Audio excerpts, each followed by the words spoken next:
All right, we're going to keep the morning going. We've got our next excellent presenter, Mr. Josh Brower. He will be presenting on applying Sysmon-type filtering to elastic agent process auditing. And I know nothing about that, so I'll turn it over to Mr. Josh. Thank you so much, and I apologize. I need help with titling my talk, so next time I will try to do better. That was not the most fantastic title in the world. So again, my name is Josh Brower. First off, thank you so much, B-Sides Augusta, for a wonderful conference. B-Sides Augusta is always one of my top security cons to come to every year, and I really appreciate the opportunity to come and speak to you all this morning. You can catch me on Twitter at Defensive Depth, or X, whatever it's called. I've been in InfoSec a little over 15 years and primarily focused on network and endpoint detection with some training on the side.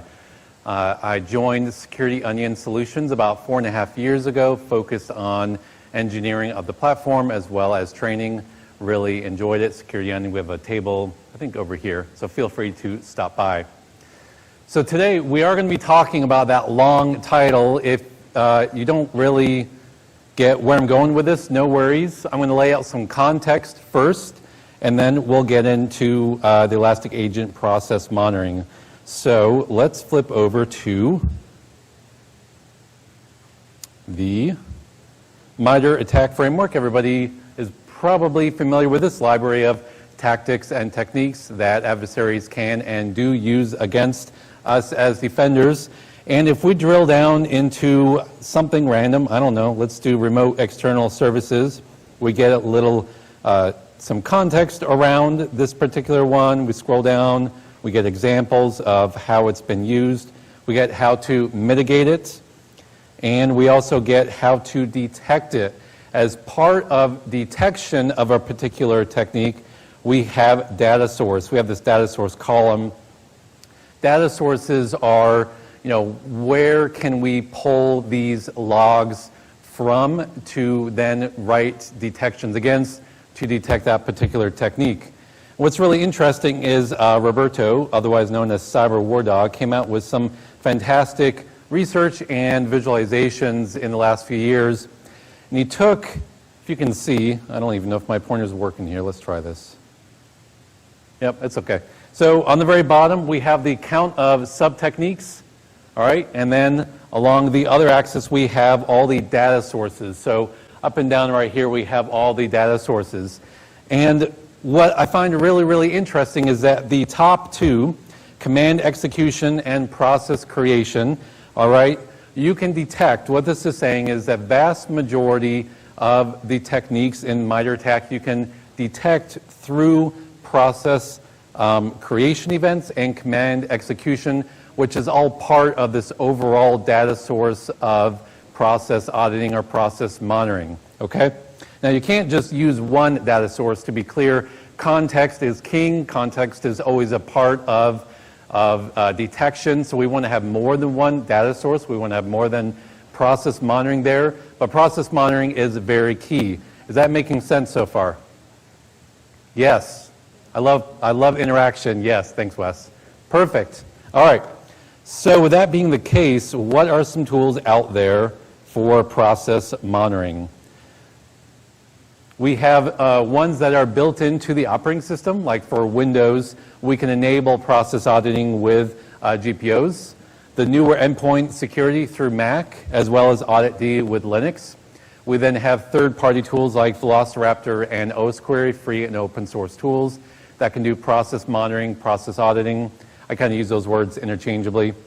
And then we have free but not open source tools like Sysmon and Elastic Agent with the endpoint defend integration. Has anybody here deployed any of these tools in production?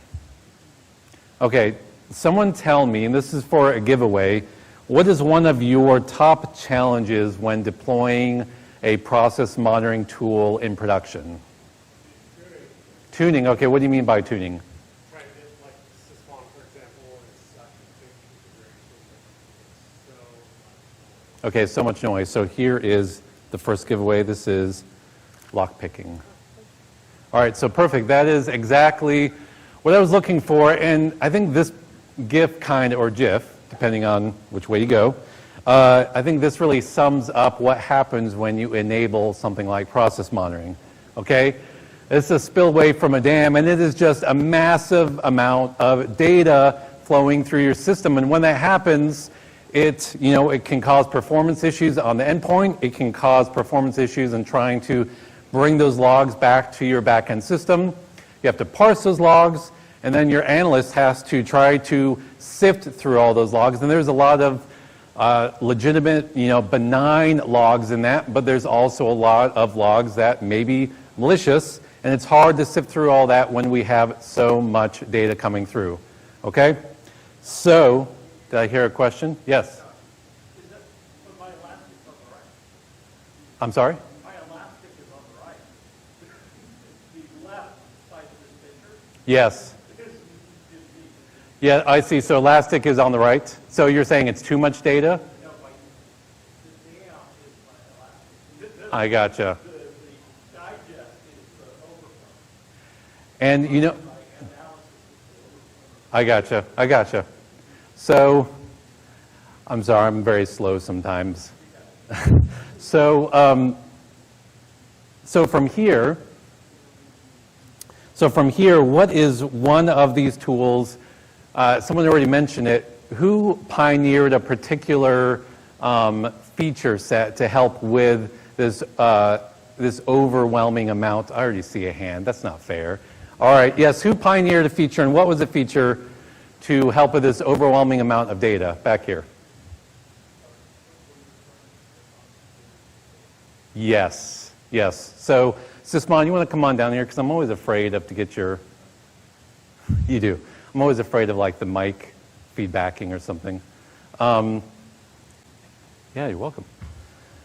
So Sysmon pioneered a feature that allows you to build a set of configuration rules to include or exclude data. This is just a small snippet of what that looks like. Okay, it's written in XML format, and you can simply say like command line condition is this, exclude that data, and I don't have to have all that data then in my back-end system. And there are three well-known ones or configurations out there: Swift-on Security's Florian Ross fork of Swift-on Security, and then Olaf, which is a bit more modular. It's a different take on it. All right. Now this would be great if this talk was about Sysmon, but this talk is not about Sysmon. This talk is about Elastic Agent with the Defend integration. So let's go ahead and flip over to my demo of that, and we'll see what kind of options we have for filtering that kind of data in Elastic Agent. Now, I am using Security Onion version 2.4. We integrate Elastic Fleet with Elastic Agent, so you'll see some Elastic Stack as well as Security Onion inside this demo. While I'm doing this, does anybody actually have Elastic Agent deployed in production right now? So we have a few hands. Okay, anybody using the Defend integration with process filtering? I see 2 hands, 3 hands maybe. Okay. So this is my instance of Security Onion installed on a local VM. And if you can see, this is just an example of the process logs that I pulled in yesterday from a Windows box with Elastic Agent on it. So if I come over to Elastic Fleet.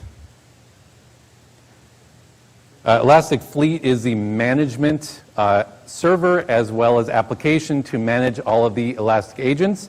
Elastic Agents are simply installers. You install Elastic Agent on your endpoint, and Elastic Agent is like the next generation of all the beats. So instead of having FileBeat and WinLogBeat and all that kind of stuff, it's one unified agent. You deploy it to an endpoint, and then you build policies. For instance, we have one here called endpoints-initial, and that has different integrations that you add to those policies. Right now we have Windows and System. Those pull in like Windows event logs, OS Query Manager that allows us to run OS Query on the endpoint, and then we have the Elastic Defend integration. And if I click on that and scroll down, we are using the free version in Security Onion. You can pay. You can get some other feature sets with Elastic Agent, but right now just with a free version, you'll see that we can collect a lot of different type of data, very similar to Sysmon on the type of data that we can collect. And that's not only for Windows, but for Mac and Linux as well. Now, if we want to try to filter this data, we can come up here to the event filters, manage event filters, and it's going to be great. Okay? I'm going to add my first filter. This is going to be great. Add event filters, name, test, conditions, Windows, my field. Well, obviously I'm going to filter out, process. Well, let's try to name that right. Process. And I cannot spell. Let's do process arguments. Okay? All right. What do I type in the value field? I don't know. Like, I've run Windows for many, many years, but I'm not an expert on what should or shouldn't necessarily be there, right? And that's kind of the right now, there is no way to pre-fill all of these filters inside of the Elastic Agent event filters, okay? And so I'm glad with that we have it there, but we need a way to pre-fill them because, if we see something high volume in our environment, we could certainly do that one-off and filter it out.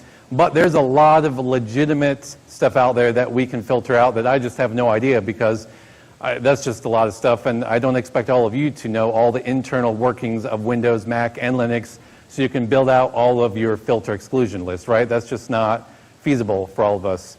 So let's think for a second. Where is a community-driven set of filters that have been used in production for many years and contributed by over 100 people? What's out there already? Now you can just shout it out. I'm sorry? Yes, the Sysmon configuration, right? So if we come over here here is Florian Ross Sysmon configuration, all right? Problem though, it's in XML format. How in the world am I going to copy and paste that into the web interface for Elastic Agent? That's just not, again, very workable, okay? So what I did to solve this is I wrote a script that that grabs all of the XML, all of the filters that I want in here, and converts it into a way that we can import it into Elastic Agent into that exclusion list. And here's how that overall process works. So we first, extract the filters, because there's a lot of different filters in those XML configurations. So we extract the ones I want. I convert it to YAML. So there's a YAML document with all of those filters. And then I take all the YAML, clean up, and convert it to JSON specifically for Security Onion and Elastic. And then I create the filters via the Elastic API. The reason why I converted to YAML originally is so that in the future, if you all want to take that YAML document and convert it to another backend, to another system out there, you can do that without having to worry about converting the XML originally. Okay, so that will be available, that YAML document. You guys can take that and use it wherever you would like. So let's take a look at, make sure this actually works. Live demos, always fun. All right, so I'm going to first run it locally. So I have a Sysmon export right here, export.xml, and I have my convert filters script. So I'm just going to say the convert the filters. And you got to make it look like you're actually doing something, right? So I just put a bunch of stuff. No, it's actually converting it. It's going to take just a second to run this. I think it pulls out. It'll tell me all the way at the top. If I was smart, I would have put this information at the bottom of the script, but All right. So it extracts all the filters, all the patterns it finds. It extracted 286 filters and then converted it to YAML. So if we look at the YAML document, there should be a process filters.yaml. All right, so it's just a simple YAML document that has image dash, random ID, and then the target field image condition is the pattern, so you can see what our, what the filter is, the image. If the image condition is this pattern, then go ahead and exclude it. The source comes from the Sysmon config, and the context, this is the XML comments that was existing in there. And then from there, we should be able to look at the converted filters. This is just straight up JSON or JSON, depending on where you come from. And this we can import directly into the Elastic API, and we should see a bunch of filters show up. I'm going to come over to Security Onion, and I am logged in. I'm going to go ahead and run the SO Elastic Fleet load event filters.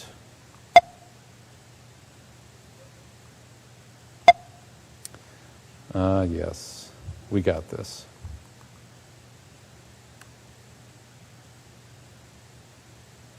It's going to take a little while because it's for each object, it's going out and creating that filter in Elastic. So we should start seeing filters show up over here. So I'm going to refresh. And so far we have a few. So we created 2 seconds ago.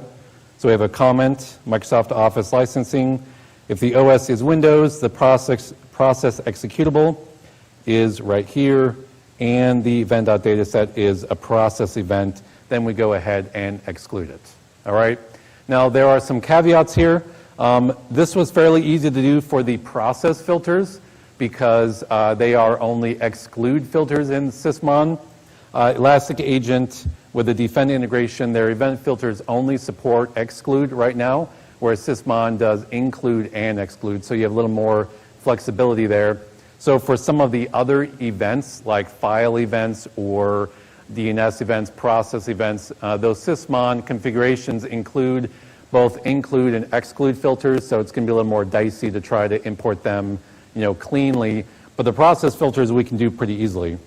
And again, I implemented this a couple weeks ago on some of our production systems and our Windows laptops, and you could very clearly see the difference in the volume of logs that are coming in because it's just filtering out some of those very common benign processes. Any questions or comments so far? I know it's almost lunchtime. We got this. We got less than 5 minutes. All right. So, takeaways from this morning from this talk. First, process auditing for the win. All right, process auditing, process monitoring is a really key data source, especially from a detection perspective. So we should be trying to do this as much as possible. But what's even better than just process auditing is process auditing, well, first, what's the challenge, right? Lots of data coming in. Process auditing plus filtering for the win. But what happens if you're not running something like Sysmon? Then let's go ahead and add in process auditing plus filtering and reusing some of the community-driven filters out there and bringing them into whatever platform we're using. All right? I do have all this on a GitHub repo right there, that URL. Feel free. It's obviously proof of concept, right? Be careful running it. Make sure you look over the code, that sort of thing. But it's all available right here on the GitHub. And you can take it, the YAML document is up there already. You can take it and reuse it. I think long term, what we're going to do, we will probably ship these filters in Security Onion by default so that when you deploy Elastic Agent through Security Onion, it's all going to be there. You don't have to do a thing. And the Sysmon configurations, at least for Windows process creation events, are fairly stable at this point. So we will update them as needed, but I don't see a lot of churn happening with those at this point. And that's it for my talk. Yes, I see a question. So you're suggesting you reuse the Sysmon filters for something like I deal with that commercial product? Sure. Those filters would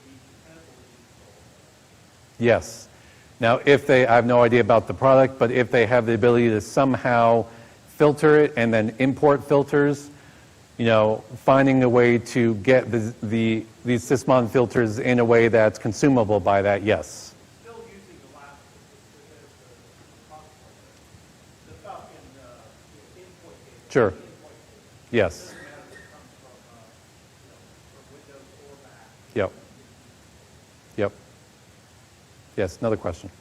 I don't know if you'll have to answer this, just out of curiosity. Probably not. From an enterprise perspective, pushback, I've always gotten when trying to improve visibility is the amount of data that's going to be pumped into the system, right? So if there's one data ingest is a big problem. Sure. And they don't want to push out Sysmon or anything to really go over their life. Sure. So, what's generally, what's the difference, like if a 20% increase in data Sure. ingest with your process auditing with the filters over Yeah. the regular data flow? I wouldn't be a good tech person if I didn't say it depends. Yes, thank you for the reminder. The question is, there's always pushback. By the way, feel free to leave, grab some lunch. Thank you very much for coming. We've got a couple more questions here. The question was, it's easy to get pushback when you try to enable something like process monitoring because of all the added data ingest that you have, especially if you're paying something like Splunk fees or just in general the performance requirements, right? And so the question is, what is, how much extra data do you see if you're using process monitoring with the filters, okay? How much extra? I would say, generally speaking, I can't speak to your normal baseline, but I've seen a reduction in using Sysmon in production of at least 30 to 40%, if not more. So the normal process filtering data process data I would be shipping, I've seen a reduction of 30 to 40% in most use cases with the Sysmon filters. Now, your baseline, who knows what that looks like? And that's significant when you're talking about larger installs of it. Any other questions, comments, or snide remarks? We can do that too. Yes? I was going to say, to piggyback on the recommendation that you're discussing, like just address your retention model. But you can still gain the benefit of a few use of enterprise velocity, and then just track the revenue up channel. So the point was, and it's a good point, is if you have problems with retaining that much data, the point was, even if you just retain a couple weeks worth, that's better than nothing because of the level of visibility you get with process monitoring. All right. Yes. And again, after the filter, then you do your analysis on what's the distribution of Yes. the largest piece above that. Yes. Yes. The next thing is, a small percentage of something big is still. It's still a big, yes, yes. Yep. All right, is that it for time? Are we good? Okay, all right, thank you all very much. Appreciate it.